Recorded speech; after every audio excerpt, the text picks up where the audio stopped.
Baik, kita lanjutkan.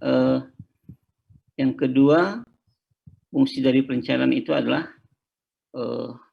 kajian masa depan. Ya. Sebuah perencanaan itu pasti memikirkan, ya, mengkaji secara mendalam tentang kondisi di masa depan. Ya. Masa perencanaan mikirin masa belakang, ya. Mikirin historis itu nggak mungkin. Masa belakang atau histori itu bisa menjadi pembelajaran. Tapi kalau membuat perencanaan tentu yang dipikirkan adalah kondisi atau fenomena di masa depan. Jadi bagaimana terkait dengan visi, kondisi apa yang diinginkan di masa depan itu dipikirkan oleh dalam perencanaan itu. Misalnya kalau di kesehatan, kalau di dinas kesehatan itu apa sih sasaran untuk masa depannya? Ya. Misalnya angka kematian ibu di Provinsi Jambi itu turun dari sekian persen pada sekian persen. Ya. Angka kematian balita, bayi, ya. Semua itu adalah kondisi-kondisi yang diinginkan pada masa depan. Nah, perencanaan juga bicara tentang bagaimana mengalokasikan sumber daya. Kita tahu untuk bisa bekerja, untuk bisa operasional, suatu organisasi tidak bisa lepas dari sumber daya. Ya. Karena sumber daya itu adalah mendukung tercapainya tujuan. Ya. Sumber daya SDM, sumber daya sarana prasarana, sumber daya metode, ya. Misalnya juknis, petunjuk teknis, SOP, itu juga sumber daya. Sumber daya anggaran apalagi, ya, dana, nah itu. Nah, membuat perencanaan juga memikirkan bagaimana sumber daya itu bisa dialokasikan. Ya. Bagaimana unsur materi sarana yang dibutuhkan oleh organisasi untuk mencapai tujuan. Tanpa direncanakan sumber daya, tanpa dialokasikan, itu bisa kacau organisasi. Misalnya sumber daya yang dibutuhkan oleh suatu bidang itu tidak dialokasikan, malah dialokasikan pada bidang lain yang sebenarnya tidak dibutuhkan. Ya. Jadi salah tempat misalnya. Itu juga menjadi hambatan dalam mencapai tujuan, ya, hambatan dalam bekerja. Nah, oleh karena itu sumber daya juga perlu dialokasikan dengan baik yang semuanya dituangkan dalam perencanaan. Kemudian perencanaan yang keempat menjadi standar kinerja. Ya. Sebagai standar kinerja, perencanaan menjadi alat kontrol untuk mencapai tujuan. Ya. Mengapa? Karena perencanaan itu acuan dalam melaksanakan kegiatan, ya. Dalam melakukan kerja, operasionalisasi, ya, untuk mencapai tujuan organisasi itu dasarnya adalah apa yang sudah direncanakan. Karena apa? Karena memang perencanaan itu berisi tidak hanya tujuan, ya, tapi juga strategi-strategi, langkah-langkah, ya, sasaran, target, ya, untuk mencapai tujuan itu ada di dalam perencanaan. Oleh karena itu, jika kita ingin melihat apakah kinerja suatu program, kinerja organisasi itu baik, ya, kita melihat ada gap nggak antara yang direncanakan dengan yang sudah dikerjakan. Kalau ternyata yang dikerjakan itu melenceng dari perencanaan, itu biasanya kinerjanya kurang bagus. Karena kan di dalam perencanaan itu sudah direncanakan seberapa besar target yang ingin dicapai. Bagaimana cara mencapai target itu, strateginya bagaimana, siapa yang akan melaksanakannya. Nah, kalau ternyata tidak sesuai dengan yang direncanakan, itu biasanya tidak akan mencapai target, ya, sehingga apa yang menjadi tujuan juga tidak tercapai.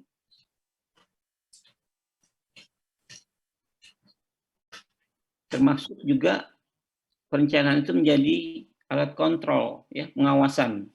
Ya. Jadi kalau kita ingin mengawasi apakah personil organisasi itu bekerja dengan baik, kita melihat apakah dia bekerja sesuai dengan yang direncanakan. Ya, jadi perencanaan itu juga menjadi alat kontrol, alat pengendali, ya, instrumen untuk mengawasi. Ya.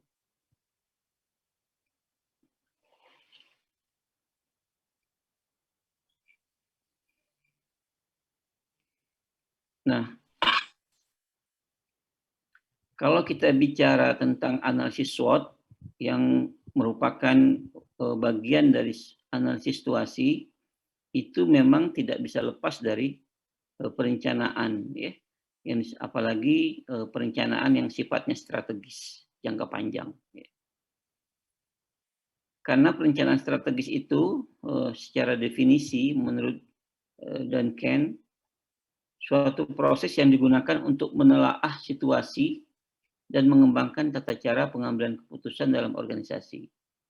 Itu perencanaan strategis. Jadi di dalamnya disebutkan bahwa perencanaan strategis itu proses yang digunakan untuk menelaah situasi. Jadi ada analisis situasi. Nah, kemudian tidak hanya menelaah situasi, tapi juga setelah ditelaah situasinya bagaimana, kemudian dikembangkan cara-cara mengambil keputusan dalam organisasi. Misalnya bagaimana strateginya ke depan, apa yang menjadi target, bagaimana melaksanakan, itu adalah pengambilan keputusan dalam organisasi setelah dilakukan telaah atas situasi. Itu perencanaan strategis. Nah, menurut David, ya, perencanaan strategis adalah mengidentifikasi kebutuhan dalam beradaptasi terhadap perubahan yang ada, yang mengarahkan organisasi nantinya pada pertanyaan kunci-kunci manajemen strategis. Nah, menurut David juga, sebuah perencanaan strategis itu diawali dengan mengidentifikasi kebutuhan. Nah, untuk mengidentifikasi kebutuhan itu perlu analisis situasi. Karena dengan menganalisis situasi, menurut David, nanti kita bisa mengarahkan organisasi dalam menjawab, ya, pertanyaan-pertanyaan yang strategis dalam melakukan atau mengelola organisasi, ya, dalam memanage. Dari definisi ini kita dapat menyimpulkan bahwa suatu perencanaan strategis memerlukan apa yang disebut dengan analisis situasi. Di mana dengan analisis situasi itu bisa mendapatkan gambaran nyata dari kondisi yang ada. Itu nantinya menjadi dasar untuk pengembangan organisasi ke depan. Nah, ini adalah model perencanaan strategis dari David, ya, mulai dari mengembangkan visi misi, penyataan visi misi sampai kepada evaluasi. Nah, kalau kita lihat setelah menetapkan visi misi, ya, sebelum melangkah kepada langkah selanjutnya menetapkan apa yang menjadi sasaran jangka panjang, ya, establish long term objective, terlebih dahulu itu melakukan analisis situasi. Ya. Jadi dalam melakukan manajemen strategis, perencanaan strategis, itu penting sekali melakukan analisis situasi. Analisis situasi, apakah itu lingkungan internal maupun lingkungan eksternal. Nah, intinya adalah bahwa analisis situasi sangat dibutuhkan, ya, dalam membuat sebuah perencanaan. Ya. Karena tanpa analisis situasi kita nggak tahu, ya, kita nggak bisa, ya, menentukan apa yang menjadi langkah ke depan. Karena kita tidak tahu apa sih yang menjadi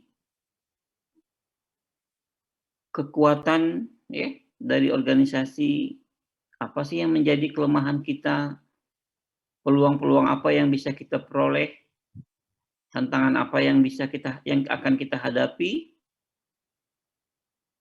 itu dilakukan dengan analisis situasi. Sehingga kita bisa menentukan langkah-langkah ke depan.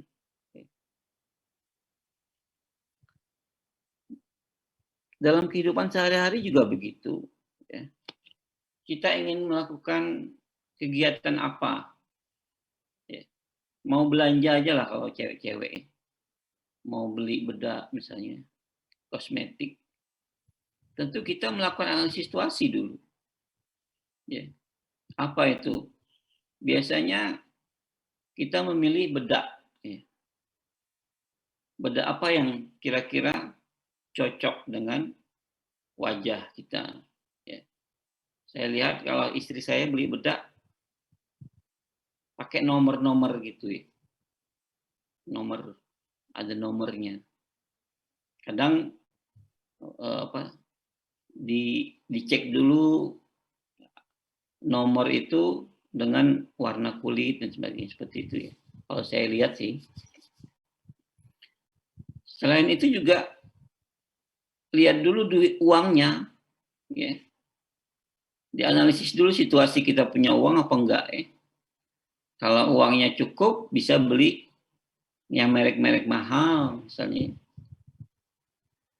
Tapi kalau uangnya nggak cukup, mungkin pakai bedak baby aja cukup, ya. Itu namanya kita melakukan analisis situasi. Tidak beda dengan di organisasi, ya. Nah, selaku Kesmas, ya, Sarjana Kesehatan Masyarakat, itu penting sekali memahami tentang analisis situasi ini. Ya. Nanti kalau disuruh kepala dinas misalnya, kalau kalian sudah kerja, ya, disuruh kepala puskesmas misalnya, tolong buat sih perencanaan kegiatan ini gimana. Jangan kalian langsung buat perencanaannya itu langsung ini strategi-strategi yang ingin kita lakukan, ya. Melaksanakan penyuluhan, melaksanakan ini, melaksanakan itu perencanaan yang tidak baik. Perencanaan yang baik itu harus diawali dengan analisis situasi, ya. Untuk melaksanakan suatu kegiatan, apa sih sumber daya yang mendukungnya, ada nggak dimiliki, ya. SDM-nya cukup nggak, sarana prasarana untuk penyuluhan ada nggak, itu dianalisis situasi dulu, baru kita bisa apa kegiatan yang mau dilakukan, seperti itu. Jadi jangan merasa hebat melakukan perencanaan tapi tidak didasari dari analisis situasi. Karena analisis situasi ini harus berdasarkan data, ya, fakta. Jadi evidence based, ya. Tidak menjadi dasar pengambilan keputusan yang tidak jelas dasarnya. Jadi ada justifikasi, ada rasionalisasi. Itu semua sumbernya dari analisis situasi.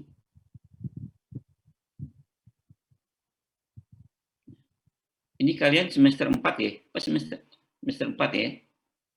Nah, kakak-kakak kalian kemarin dan sekarang kan sedang magang. Magang di puskesmas, di dinas. Itu kadang-kadang kita lihat bagaimana dia memberikan laporan magang itu, ya, menetapkan kegiatan-kegiatan, kadang-kadang kita lihat tidak punya dasar, ya, karena malas melakukan analisis situasi. Sehingga ketika ditanya, ini apa kegiatan ini, apa dasarnya, rasionalisasi, nggak bisa menjawab. Kami mau melakukan penyuluhan, katanya, tentang demam berdarah. Ternyata kata kepala puskesmas, di sini kasus demam berdarah tidak ada. Nah, kan jadinya gimana? Karena tidak melakukan analisis situasi. Sebuah organisasi, sebuah institusi untuk mencapai visi biasanya dia akan membuat yang namanya rencana strategis perencanaan. Di rencana strategis untuk menentukan bagaimana visi, misi, kemudian bagaimana strategi, sasaran, target yang semuanya dilakukan untuk mencapai tujuan atau visi organisasi. Tapi dalam membuat Renstra itu perlu analisis situasi. Ya. Makanya analisis situasi itu sendiri adalah bagian dari perencanaan strategis.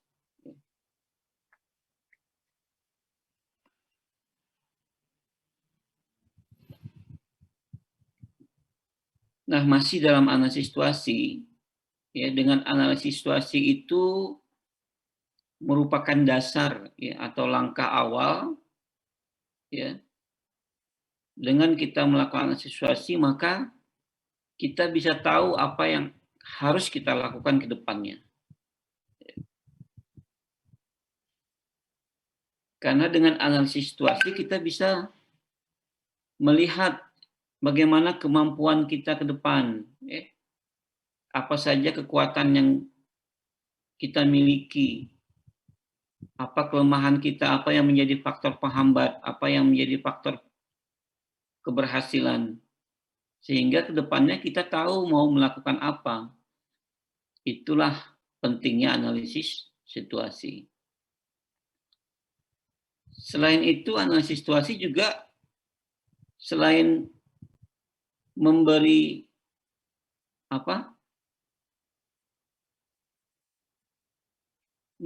clue terhadap apa yang harus dilakukan, juga lebih spesifik lagi dengan analisis situasi kita bisa tahu lingkup dari pekerjaan apa yang mau kita kerjakan itu. Jadi kalau di dinas kesehatan misalnya, program apa sih yang ingin kita kerjakan tahun depan? Ya, karena program itu kan banyak. Program penanganan atau pencegahan penyakit saja banyak. Ya. Baik itu penyakit menular, penyakit tidak menular, ya, penyakit degeneratif, banyak. Apakah semua mau dikerjakan? Tentu tidak. Ya. Mana yang mau dikerjakan? Tentu yang mungkin prevalensinya tinggi, kasusnya banyak, ya, menimbulkan kematian yang tinggi. Kemudian kita memiliki sumber daya, ya, yang cukup untuk melakukan kegiatan itu. Artinya apa? Kita tahu lingkup mana yang ingin kita kerjakan ke depan. Ya.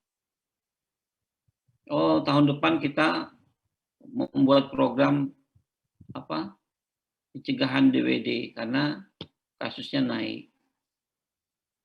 Malaria tidak, kenapa? Kasusnya tidak ada. Itu dapatnya dari mana? Dari analisis situasi. Jadi lingkup yang mau kita kerjakan itu sendiri kita dapatnya dari analisis situasi. Jadi jangan mau dikerjakan semua, karena kalau dikerjakan semua, sementara sumber dayanya pasti terbatas, ya. Kalau dikerjakan semua, justru malah semua menjadi tidak berhasil. Jadi ada prioritas dan sebagainya itu diperoleh dari hasil analisis situasi. Kemudian bagaimana dengan sumber daya? Ya. Apa yang kita butuhkan, ya, untuk mengerjakan kegiatan-kegiatan ke depan, ya. Apa yang perlu kita beli, apa yang perlu kita tambah, itu dapatnya dari mana? Dari analisis situasi. Berapa personil yang dibutuhkan? Apakah perlu tambahan personil? Ya. Apakah perlu dana? Itu semua dari analisis situasi. Nah, untuk melakukan analisis situasi itu perlu informasi, ya. Perlu data. Makanya kalau melakukan analisis situasi itu kadang juga dilakukan melalui riset, ya. Melalui penelitian, ya. Baik secara kuantitatif maupun kualitatif, ya. Wawancara, brainstorming, ya, interview, atau melalui survei. Sehingga kita bisa mendapatkan gambaran utuh dari kondisi yang ada.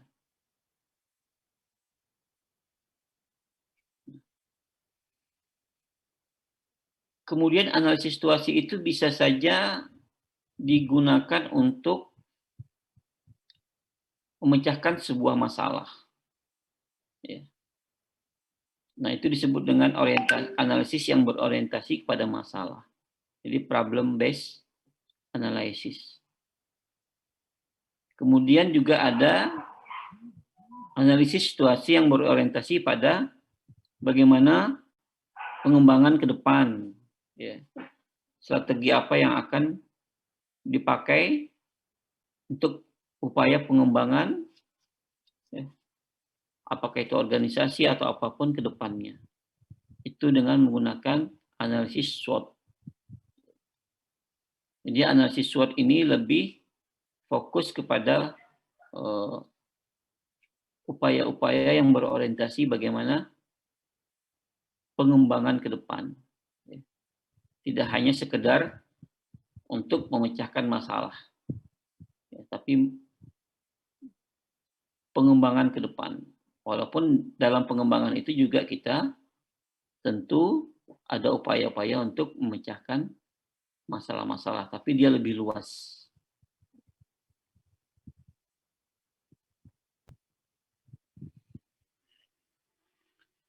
Nah, tadi kita bilang bahwa untuk pengembangan itu menggunakan analisis yang disebut dengan analisis SWOT. Ya. Analisis SWOT itu singkatan, ya, atau akronim dari S-nya itu strength, kekuatan, weakness-nya itu W-nya weakness, kelemahan, O-nya opportunities, peluang, palaung salah tulis ya, peluang, dan T-nya threats atau ancaman. Jadi disingkat dengan SWOT gitu ya. Ini inisiasi oleh Albert Humphrey tahun 60-an.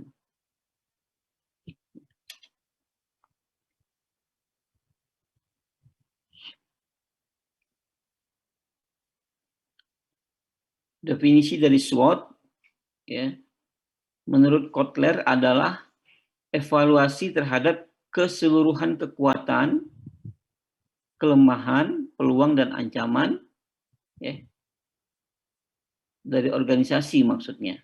Jadi mengevaluasi bagaimana kekuatan, kelemahan, peluang, ancaman organisasi sebagai instrumen analisis lingkungan internal dan eksternal perusahaan. Definisi SWOT. Kalau menurut Rangkuti, SWOT itu merupakan identifikasi berbagai faktor untuk merumuskan strategi perusahaan. Jadi bisa mengidentifikasi faktor-faktor apa saja yang mempengaruhi langkah-langkah atau strategi perusahaan ke depan. Kemudian juga sebagai kajian untuk mengetahui kekuatan dan kelemahan organisasi, kemudian mengetahui peluang yang bisa diraih, dan ancaman yang harus diatasi untuk menyusun perencanaan ke depan. Itu adalah definisi dari analisis SWOT itu.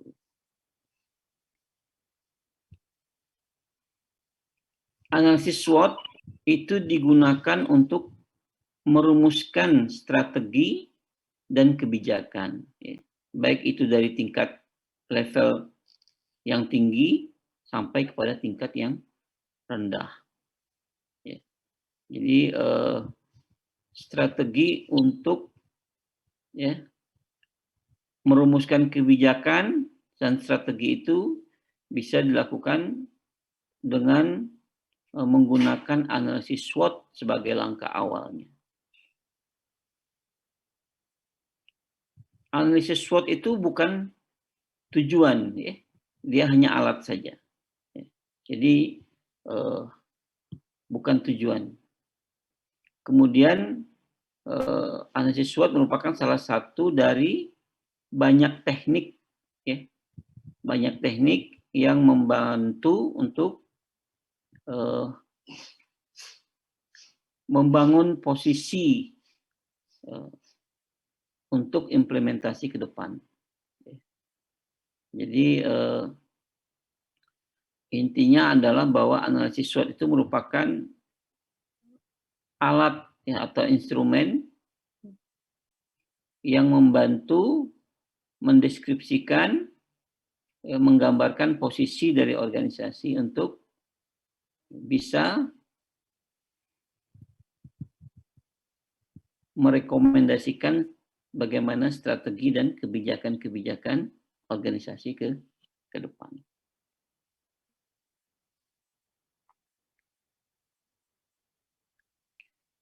Nah, apa tujuan dari analisis SWOT?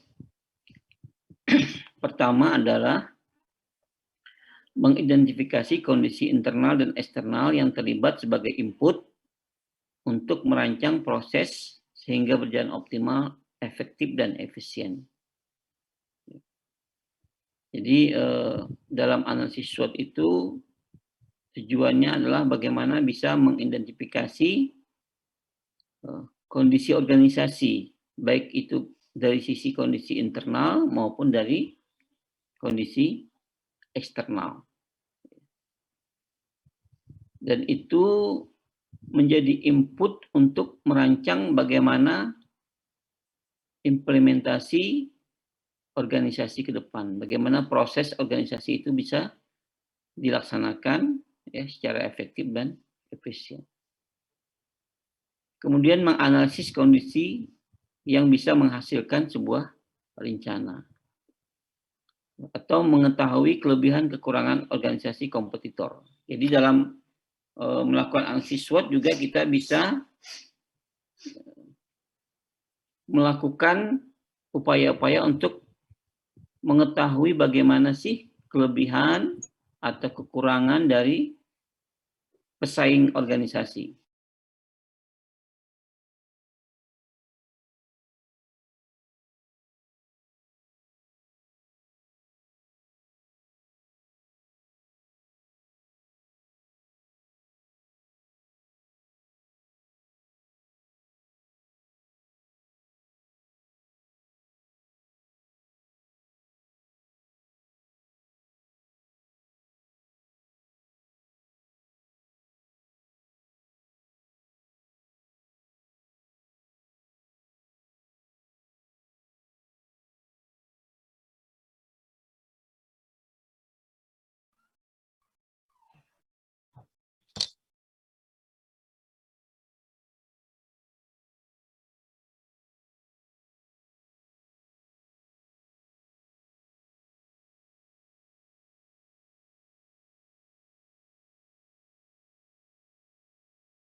Halo?